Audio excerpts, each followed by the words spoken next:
78వ స్వాతంత్ర దినోత్సవ శుభాకాంక్షలు. చిన్నప్పుడు ఆగస్టు 15 వస్తుంది అంటే అదో సంబరం. నిజానికి ఆగస్టు 15 సార్థకత కూడా మనకప్పుడు తెలియదు. జలియన్వాలాబాగ్, 1857 సిపాయిల తిరుగుబాటు, చౌరా చౌరీ వంటి సంఘటనలు మార్కుల కోసం చదివేవాళ్లం. ఇప్పుడు ఆ సంఘటనలు గుర్తు చేసుకుంటే ఇందుకోసమా మన పూర్వీకులు స్వాతంత్ర పోరాటం చేసింది అనిపిస్తుంది. తెల్లవాడు కంటే నల్లవాడు ఇంకా ప్రమాదకరమయ్యాడు. రాజకీయ నాయకుల రూపంలో, కాంట్రాక్టర్ల రూపంలో, కార్పొరేట్ విద్యా వైద్యశాలల రూపంలో ప్రజల్ని లూటీ చేస్తున్నారు.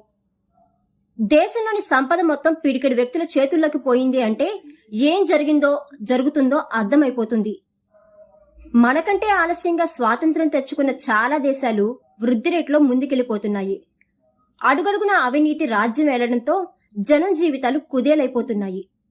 గెలుపు గుర్రాల పేరుతో డబ్బున్న వాళ్లే చట్టసభల్లోకి వెళ్లే పరిస్థితులు రావడంతో వాళ్ల ధ్యాస అంతా పోయిన డబ్బులు ఎలా రాబట్టుకోవాలని తప్ప ప్రజలకు ఎలా ఉపయోగపడాలని ఆలోచించడం లేదు.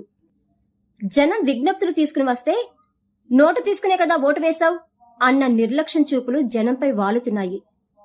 దేశం వేగంతో ముందుకెళ్తుందని అనిపిస్తున్నా బడుగు జీవితాల్లో మార్పు ఏమీ లేదు. ఈ వ్యవస్థ మారాలి. సంపద పంపిణీ జరగాలి. డాక్టర్ బాబాసాహెబ్ అంబేద్కర్ ఆశించినట్టు ఆకాశం కింద ఉండే సంపద అందరికీ చెందాలి. పరిశ్రమల్లో బడుగుల వాటా పెరగాలి. పూజ్య బాపూజీ కన్న కలలు సార్థకం కావాలి. మాతృభాషలోనే విద్యాబోధన జరగాలి. నైతిక విలువలతో కూడుకున్న విద్యకు ప్రాధాన్యత ఇవ్వాలి.